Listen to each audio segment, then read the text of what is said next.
এক গ্রামে শাশুড়ি ও তার বৌমা একসঙ্গে থাকতেন। শাশুড়ি ছিলেন একনিষ্ঠ শিবভক্ত। তার এই ভক্তি বৌমার মনেও ছুঁয়ে গিয়েছিল। বৌমাও ধীরে ধীরে মহাদেবের প্রতি ভক্তি করতে শুরু করে। সেদিন ছিল মহাশিবরাত্রি। শাশুড়ি ও তার গর্ভবতী বৌমা একসাথে উপবাস রেখেছিলেন। সারাদিন কিছু না খেয়ে কেবল শিব ঠাকুরের নাম নিয়ে কাটিয়েছেন তারা। কিন্তু সন্ধে পেরিয়ে রাত নামতেই বৌমার শরীর খারাপ হতে শুরু করে। গর্ভবতী হওয়ায় তার দুর্বলতা বেড়ে যায়, মাথা ঘোরা, বমি ভাব, চোখে অন্ধকার। শাশুড়ি বুঝতে পারলেন অবস্থা খারাপের দিকে যাচ্ছে।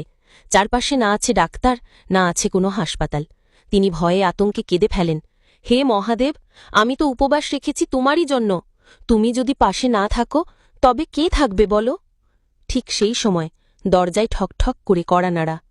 দরজা খুলতেই দেখা গেল এক যুবক দাঁড়িয়ে আছে। সে বলল, মা, আমি একজন অটো চালক। এই রাস্তা দিয়ে যাচ্ছিলাম, হঠাৎ মনে হল এই বাড়িতে কেউ কষ্টে আছে, তাই থেমে গিয়ে কড়া নাড়লাম।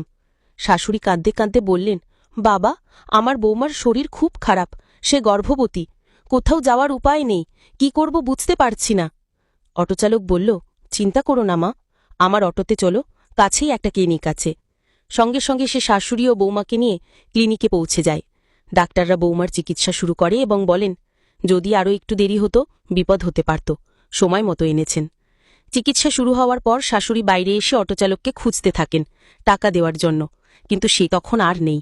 হাসপাতালের গেটের গার্ড বলেন, মা, উনি তো চলে গেছেন, তবে যাওয়ার আগে আপনার জন্য একটা কিছু রেখে গেছেন।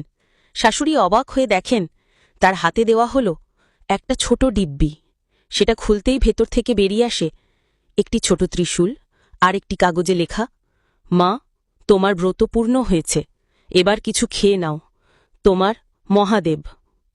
শাশুড়ি দিব্যিটা বুকে চেপে ধরে কেঁদে ফেললেন। বুঝে গেলেন মহাদেব নিজেই এসেছিলেন তার সাহায্য, তার বৌমার প্রাণ বাঁচাতে। এই গল্প থেকে আমাদের শিক্ষা, ভগবান সত্যিই আমাদের চারপাশে রয়েছেন, শুধু বিশ্বাস রাখতে হয় আর ডাক দিতে হয় হৃদয় থেকে। যারা নিঃস্বার্থ ভক্তি করেন, ঈশ্বর তাদের ডাকে সাড়া দেন নিঃসন্দেহ। বলো, হর হর মহাদেব।